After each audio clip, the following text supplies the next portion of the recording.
Perfect. Perfect. Okay. So I am here with Bryan Kennedy, and I am so blessed and grateful that this lovely person hangs around my little bar here on 30A. And Bryan Kennedy is a poet, a playwright, a songwriter, an actor, a life coach, and least of all, a singer, in his own words. And he comes from a very talented family, from what we understand. And That part you got right. I come from a very talented family. and you are a very talented man as well, in my humble opinion, which doesn't count, for anything, anywhere. Are you kidding? It matters. Your opinion. So what do you read your little Christmas bicycle book? Yeah, nice to make me cry. Charlie's Favorite Christmas. 5 seconds in, I'm like, what's the deal with that? Where did that come from? I actually, I don't remember what year, maybe 2000, I don't remember what year it was. I went out. 2000, like when I was 12. It could have been. Let's go with that. I started writing a book about a friend of mine that I went to high school with, and his name was Andy Anderson, and I wrote a book called Andy Wouldn't Let Me.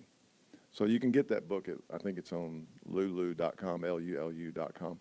Okay. But Andy was, I call him a hero. I call him the toughest. We lost Andy my sophomore year in college to cancer, but how he affected my life and everybody that knew him was unbelievable. That being said, I set out to write that book, and at the same time I was writing a Christmas play. Called Mistletoe Roaster. The first play I wrote was called we roast mistletoe now. Well, the original name was Cod Roaster, so then we went to Toe Roaster, and then, of course, the natural transition to Christmas was Mistletoe Roaster. And in writing Mistletoe Roaster, Are you following? Because we're trying. I write a lot of stuff. So I know, a lot of all the time. At one time. So at this particular time, I was thinking about my friend Andy, and I was writing Mistletoe Roaster, and the character that I wrote this little story about that you read called Charlie Christmas is actually in Mistletoe Roaster. Okay, so it's about Andy. It is. Sort of. It's taken from I guess his bout with cancer, and how we look at life and how you deal with life, and how the least among us is really the most powerful, and how it changes. The least among us change the strongest. And so that story is basically about how Steve in the story changed the life of the other characters. That's what I meant. Steve was Andy's person. Kind of in that mode, yeah. Yeah, I did read it, I swear. I'm glad. Twice even. Thank you very much. It's a little short story for Christmas, but it's something I'm really proud of. It's very sweet. So now, how long have you been writing songs or books or plays? Or, I mean, when did you? What gave you the bug to put things pen to paper? I think the honest answer is I think I've always written, but not maybe on paper. So I think even when I was a child, my father was a record producer, produced Roger Miller and Reba McEntire and Tom T. Hall and the Statler Brothers and on and on and on. And he was always bringing new music home. So I was even hearing songwriters' demo tapes. People don't know what those are. Songwriters will get a recording out, maybe back in the day, reel to reel, and they would just get a guitar. You're not that old. I am pretty old. No, you're not. Yeah. So anyway, Stop it. I am reel to reel, though. I know that. So a guitar, a songwriter would get a guitar or a piano would just be a vocal and a guitar demo. So a guitar vocal demo. So when I was young, I mean like 3, 4, 5 years old, I was hearing songs from songwriters, and there was no instrumentation on it other than just them. Right. No backups, no whatever, just no fancy stuff. Literally just a melody on whatever instrument and their voice. Yeah. So I was taking in lyrics, and how they would take and twist and rhyme and turn and make me think they're going one way, and then they would go another. And as I grew older and older and older, I kept hearing more music that my dad would bring home. And it turned into Chris Christopherson, and it turned into Mickey Newberry, and it turned into all these great songwriters that Nashville, Tennessee has. And so when I would hear something that I might not, quote unquote, agree with, I would write it in my head, like I would rewrite it. Like you would write it. Yeah, I would say, well, I would have said this. I wouldn't say it to anybody but. No, of course. So the first time I ever started writing something down, I was probably in college when I was playing football at Ole Miss, and all the guys would come in my dorm room, and I would write songs about the coaches and make fun of this or that or whatever. So it kind of started, I think, probably when I was in college. That's cool. So, how many plays have you written? 2 plays, Toe Roaster and Mistletoe Roaster. Okay. So it's an evolving playwright, or it's actually 2 different stories? Oh no, it's the same characters. It's Hamlet, who's a guy that kind of lives out on his own place somewhere out in the middle of nowhere, and then there's his best buddy who is Chuck, and I play Chuck in the play, and then of course they're out there around the Toe Roaster, which is a campfire, and so they get out there and they kind of philosophize about cowboy things and why everybody's at Walmart and how do you keep a woman happy and all those things that generally happen around a campfire. And then Wait, you talk about Walmart around campfires? you have to see the play. And then so the Which I have to do now. yeah, and then the third character shows up, and his name is John Don John, but they can't figure his name out, so they just call him Big Daddy. And so you have 2 guys that know each other, and then they meet this stranger who turns out to be kind of half crazy, but a lot more deep than they expect. So these plays revolve around those 3 people. Well, and it seems like to me when you say that, and I haven't read these plays, but I totally look forward to doing so. When you meet somebody who's half crazy, if you give them half a chance, there's so much more buried deep inside, and that's I think that's a philosophy that you seem to live by, that everyone has a chance. Yeah. There's good in all of us. Let's see if we can dig around and find it. Usually if you can get somebody, and seriously, around a campfire, and if you can't, went to California. We'll get you around a bonfire on the beach. Will that work? That would be great. Okay. But it needs to be a small number. The bigger the number of people, the less people are themselves. Well, when I talk about a bonfire, we talk about like a Weber grill with like 3 logs in it and our feet like this, roasting our toes. So think about it. If you're sitting around a campfire, what is everybody doing? They're staring in the campfire, but they're also facing each other. So this is awkward if you and I are having a coffee, but if there's a fire between us and we're staring at the fire, we start talking about Whatever comes up. Cool. So how many books have you written? Counting Charlie's Favorite Christmas, I wrote Andy Wouldn't Let Me, which is a true story, inspirational about Andy, which I described before. And then my second adventure actually was the first book I started writing, which was a novel. And I didn't even know when I started writing that. This is really embarrassing that novels were fiction. I had no idea. I thought fiction was fiction and a novel was a novel. I didn't know that a novel was fiction. So for all you people like me out there, if somebody says they wrote a novel, it's a lie. It's all a lie. So I wrote this lie called The Lost Dog, and it was one of the hardest things I've ever done in my life. It wasn't really fiction. No, it's fiction. Oh, it really was a lie. It's all a lie. So you thought novels were I just thought autobiographical or true stories? I thought all novels were books. I just thought if you bought a book, it was a novel. So I'm really admitting something that's really sad. It's not sad at all. It's an interesting theory to think about. I flunked English and I flunked Lit, so true story. So anyway, The Lost Dog is a murder. But you played football well. I did pretty good. There's a lot of suspense. Go on. I'm sorry. Yeah, that's really bad. But I did graduate. And that's good. I tell people this true story. I actually played football against Herschel Walker. All right, right. Really? Herschel Walker, but I graduated with Eli Manning. Wow. I went back 20 years later and finished my degree. So Well, good for you. Good for you. yeah, so I'm really proud of that. So anyway, The Lost Dog is murder mystery. It's total made-up characters. It takes place in Mexico and Miami, and there's a serial killer, and it's really. What is it you said to me the other night when you handed me your novel? It's suspenseful, intriguing, yada. Murder mystery, suspense, thriller, and people die in it. People die. Yeah. Okay, cool. So all these jobs. Wait, go on. There's one more book. Sorry. This book's called Chalk Talk, Volume 1. Chalk Talk. And it is kind of a daily, there's 52 chalk talks in there. So if you've ever been around any sport and coach calls timeout and they get the board out, and they're like, you got to go here, you're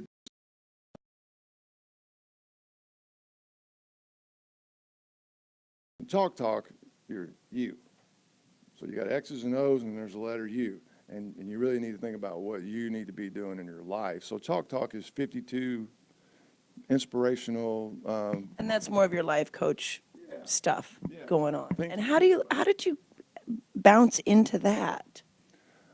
I think my whole youth has been sports oriented and music oriented. So in the sports side, I've been coached. I've been blessed to have some of the greatest coaches in the world, and they've made such a difference in my life that I think I guess it comes natural. I don't know. I think it does. I think that's an excellent way to put it and how to figure out where it came from. So just in a quick reference, I know you're on the road a lot right now, and you're working for Mr. G, and you do some songwriting with him, and you are road manager, and occasionally you open the show, and once in a while he pulls you on the stage. What's it like to be on the road with someone of that fame level, but not just that, but of somebody who, if you watch the videos and you see the clips of the different little things that he does and the things that you say that he does, what's it like to be in that atmosphere? That's what I really want to know. And I think that's what they all want to know too. I think you'd have to try to describe Garth to come close to that. The only best description I can give you is I've never been around a harder working person in my entire life. You haven't met me yet.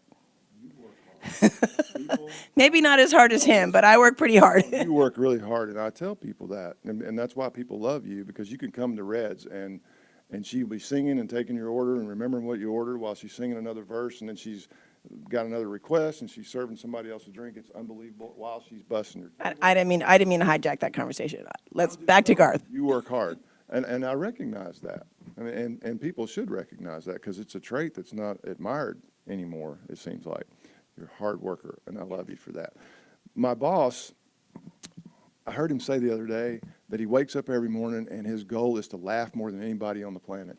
I love that. I love that. His other goal is to wake up every morning and see if he can, I think he said, like, I call it like he tries to make everybody's day that he meets. So it doesn't matter where you are, who you are, he gets the biggest kick out of making that person important. Make your day a little bit more special. It's unbelievable. His work ethic is second to none. The guy, he never takes a nap, I'll just tell you that. So working with him in that environment. Well, then he works much harder than I do, because I try to get a nap in every day if I can. Well, there's times when I wish he would, because I could probably use a nap, but he doesn't slow down, but I love it so much, because he gets everything he can get out of a 24-hour period of time.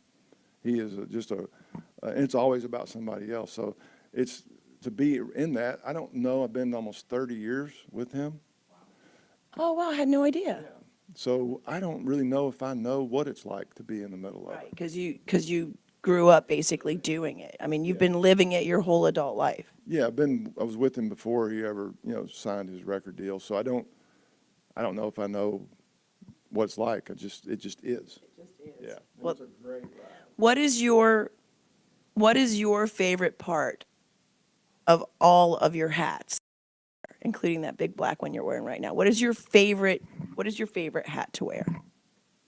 I love kids, and Garth has a charity called Teammates for Kids, and every city that we go to, we get to do a teammates camp.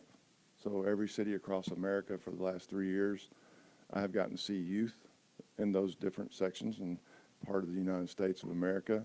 And they're learning things while they're playing and interacting as teammates. They're learning character, they're learning confidence, they're learning discipline, they're learning respect, and they're learning attitude, and they're learning love, all at a sports camp. And they're sports it could be roller hockey to basketball to football to baseball. It's just an amazing thing. So those are the kind of things that I love the most. So if I could get to wear the coaching hat, that would be a really cool hat. You get to come home not often enough, I'm sure, but you do get to come home once in a while. And I again say that I'm so grateful that you love to come to my little venue. Besides that, and of course seeing your beautiful wife, what is your favorite part about being on 30A? I love the people. I have I have often said that this is like an island of misfit toys. It is, it is. I've said that too. That's exactly right. That's exactly what it is. Yeah, just the most interesting people that come from all over the place. And you don't know if somebody is a millionaire or they don't have $2. We all look the same. We do. Yeah. We do. Flip-flops, shorts, whatever. Yeah. Yep. Flip-flops, Look, I don't know if you can see that, but in the flop. we got it. We both got them on. I know. I thought tonight when I left the house, I'm like, I got to put my flip-flops on because I can't stand wearing shoes. I don't know how you do it so often. But it's the people, Red, and as you know, I feel like we've all run from something. Like we've come down here getting away from something, and that's what I love. Everybody's like, whatever's back there, it's not. Well, on the flip side of that, though, I also feel like we've come to, like, perhaps if I talk about my story, my husband had lived here before and he loved living here. And we decided when we were living in Key West that we wanted to buy a house.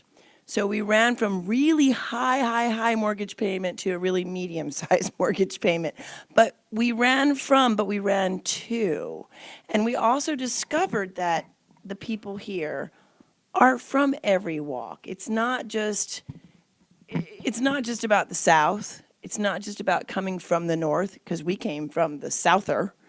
And it really is, it's running away from maybe, but I think it's more discovering that we've come to something. Amen. I think the song Grain of Sand, I think it's that when you go watch people when they get here, the first 2 minutes, they're flying out of the car and they're running and socks are flying off and everything's, they're getting down to their, rolling up their pants and they get in there and the waves hit them. And after about a minute and a half, they kind of spread out and they'll just stand and they'll look. And that's the coolest thing because you are getting to the edge. You're on the edge. You're run to the edge. And out there, everything.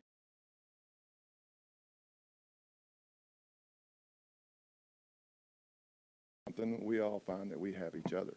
And this is a cool place to be. I thank you so much for your time tonight, and I wish you a wonderful, wonderful holiday season with your beautiful family. And I got an opening in January, so talk to me. But in the meantime, Mr. Bryan Kennedy here at Red's Filling Station, Red's Pub and Song, and we are on 38 television. And thank you so much for just being you. This will always be my home. This is the first place I ever played down here, and this will always be my home here. Yeah, and I kind of brag on that, even though I had nothing to do with it, but that's okay.